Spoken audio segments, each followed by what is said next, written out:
All right, strap yourselves in because today we're going to dive deep into They All Fall the Same by Wes Browne. Oh, I loved this book. Yeah, and this book, it's Kentucky Noir, and let me tell you, it gets under your skin It really in does. the best way possible. It does. It's one of those books that grabs you from the very first page and just, you can't put it down. Exactly. And you start with Burl Spoon, who's the main character. He's this aging patriarch in rural Kentucky running a criminal enterprise. You think you have him figured out, right? Right.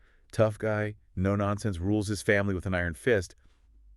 But then Browne throws in these little details Yeah. that completely change your perspective. It's true. And what I found fascinating is how Browne portrays Burl's contradictions. Oh, He's capable of chilling violence one minute and then genuine tenderness towards his granddaughter Chelsea the next. It's yeah. like he's constantly wrestling with his own darkness. Absolutely. And there's this scene where he kills a federally protected black vulture that was feeding on one of his dead goats. Oh, right. Totally illegal. Yeah. Right. Yeah. But then he turns to Chelsea and says, your pawpaw wouldn't kill a good bird, would he? It's disturbing, but also reveals so much about how he justifies his actions, even to a child. Exactly. And it makes you wonder about the world Chelsea is growing up in, Yeah. What kind of moral compass is she developing surrounded by these, really stark contradictions? Oh, for sure. And it's one of the things that kept me hooked, Yeah. trying to figure out how Burl's choices would ultimately impact her. Right. And the family dynamics are a whole other layer of complexity. His son Darren wants nothing to do with his criminal life. His daughter DeeDee is battling addiction. You can feel the tension in every interaction. Oh, absolutely. It's like they're all walking on eggshells around Burl. You can cut the tension with a knife. It's like a powder keg waiting to explode. Yes. And when DeeDee goes missing, it sets off this chain reaction that reveals the brutal underbelly of their world. Burl might love his family fiercely, but his way of protecting them is often terrifying. Yeah, speaking of terrifying, Yeah. Burl's got this network of associates who are fiercely loyal, but equally ruthless. Yes. Guys like Greek and Pot Roast. I mean, their nicknames alone, Yeah. tell you they're not messing around. Right. Like, come on. They're serious. Yeah. There's a scene where Burl and Greek are interrogating this young man, and the methods they use, let's just say, are brutal, to say the least. Browne doesn't shy away from the darkness at all, and it makes it all the more compelling. Right. But he also shows how these men are products of their environment, Oh, absolutely. shaped by poverty and lack of opportunity. Yeah, it's true. And you begin to understand how this cycle of violence perpetuates itself, right? Mhm. It's not just about individual choices. It's about the systems that trap them. Exactly. And then you have the Begleys, this rival family, who are just as dangerous as Burl and his crew. Oh, yeah, they're bad news. The conflict between them is like a slow burn that explodes with some truly devastating consequences. Yeah, and that's what's so great about Browne's writing. He builds this incredible tension, and then he hits you with these moments of shocking violence that you just don't see coming. It's true. You're on edge the whole time. Absolutely. You're constantly wondering who's going to make the next move and what the fallout will be. Yeah, and the thing is, Yeah. you find yourself kind of sympathizing with these characters, Yeah. even as you're horrified by their actions. I know. It's crazy, right? Yeah. It's like Browne is saying that good and evil aren't so clear-cut, especially in a world like this. That's right. And let's not forget the setting. I mean, rural Kentucky becomes this character in itself. Yeah. Isolated, poverty-stricken, and steeped in a history that feels both familiar and utterly unsettling. The sense of place is so strong, you can practically smell the wood smoke. Yeah. Feel that humid Kentucky air as you're reading. Oh, yeah. It adds this whole other layer of depth and complexity to the story. Absolutely. And then there's this element of technology that Browne weaves in. Burl might be old school in his ways, but he's not afraid to use modern tools to maintain control. Right. He's got trail cameras, security systems, even an app on his phone to track people's locations. It's almost ironic, isn't it? It is. This man who clings to these traditional values of loyalty and family is using cutting-edge technology to enforce his own brand of justice. Yeah. It really makes you think about how technology is changing the face of crime, even in the most remote corners of the world. And that's just scratching the surface, right? Yeah. I mean, we haven't even touched on Burl's complicated relationship with his wife, Colleen, his affair with Whitney, or The way he justifies his actions with this twisted code of honor. There are so many layers to unpack, so many twists and turns that keep you guessing until the very last page. Yeah, I don't want to give too much away, but let's just say the ending is one you won't forget anytime soon. It leaves you with questions about the nature of justice, the consequences of our choices, and the lingering impact of violence on those left behind. If you're looking for a book that will challenge your assumptions and keep you up all night, They All Fall the Same is definitely worth a read. Yeah. Just be prepared to be pulled into a world that's both captivating and disturbing in equal measure. Oh, yeah, for sure. You've been warned. Yeah. You know, one of the things that really stuck with me was how Browne handles the theme of redemption. Oh, yeah. Can someone like Burl, with all the blood on his hands, truly find any peace or forgiveness? That's a great point. Yeah. Yeah, Burl is a man who operates in shades of gray. Right. He does some truly awful things, but he also has this capacity for love, Yeah. especially for Chelsea. Yeah. That makes you question whether he's beyond saving.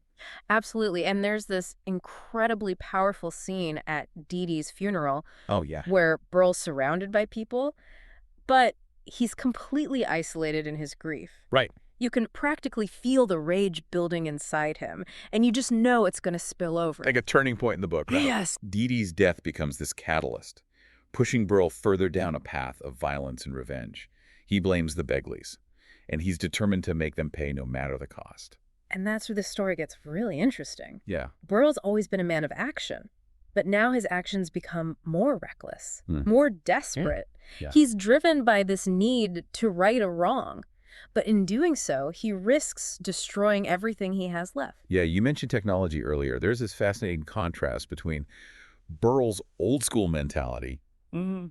and his embrace of modern surveillance. Right. It's like he's trying to control chaos with cameras and GPS trackers, Yeah. but ultimately it's a losing battle. It's almost like Browne is commenting on our own obsession with control, you know? So, yeah. We think we can monitor everything, predict outcomes, but life just has a way of throwing curveballs that no amount of technology can anticipate. Totally. And the attack on the Begleys' home is a perfect example of that. Burl and his crew go in with this elaborate plan, thinking they have the upper hand. Right. But it all goes horribly wrong. That scene is so vividly written. Oh, it is. Browne doesn't hold back on the brutality, the chaos, the sheer terror of it all. You're right there in the middle of the firefight, feeling the adrenaline and the fear. It's a real turning point for Burl, too. Yes. He loses men he's been close to for years, and the guilt and the weight of his choices start to crush him. He becomes this almost tragic figure. Right. You see glimpses of the man he could have been, the man who loved his family, the man who wanted to protect his community. But he's made too many compromises, crossed too many lines, and now he's paying the price. And what about Chelsea? She's such a fascinating character, this innocent child caught in the middle of this maelstrom of violence and revenge. Oh, it's heartbreaking to watch her navigate this world. She loves her pawpaw, but she also sees the darkness that surrounds him. Browne does a brilliant job of showing the impact of trauma on a child, the way it shapes their understanding of the world. There's this scene where Burl is watching Chelsea from a distance, trying to decide whether to approach her. He knows he's putting her in danger just by being near her. But he's also desperate to connect with the one person who represents something pure and good in his life. That scene wrecked me. Yeah. It captures the impossible choices Burl is facing. He wants to be a good father, a good grandfather, but he's trapped in this cycle of violence that threatens to consume everyone he loves. It's a reminder that our actions have consequences. And sometimes those consequences ripple outwards, affecting people we never intended to hurt. Yeah, it really makes you think about the choices we make and the paths we choose. You know, do we ever really escape the shadows of our past? Or are we always bound to repeat the mistakes of those who came before us?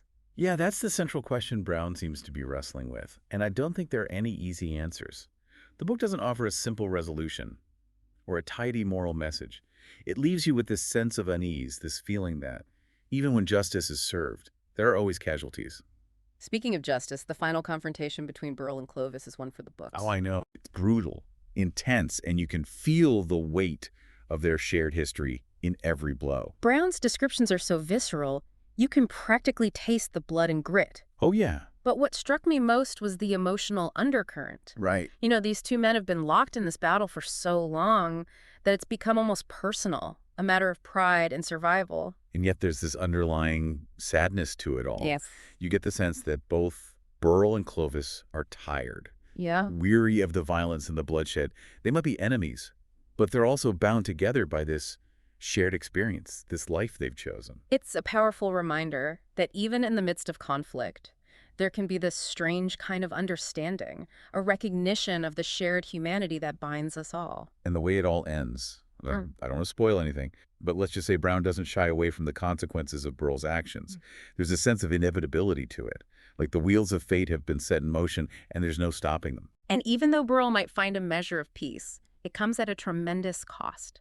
The people he loves, especially Whitney, are left to pick up the pieces, to grapple with the fallout of his choices. It's a stark reminder that our actions have ripple effects, that the choices we make can have lasting consequences for those around us. And then there's that final scene with Whitney, Clarence, and Toby. It's brief, almost understated, but it sends chills down your spine.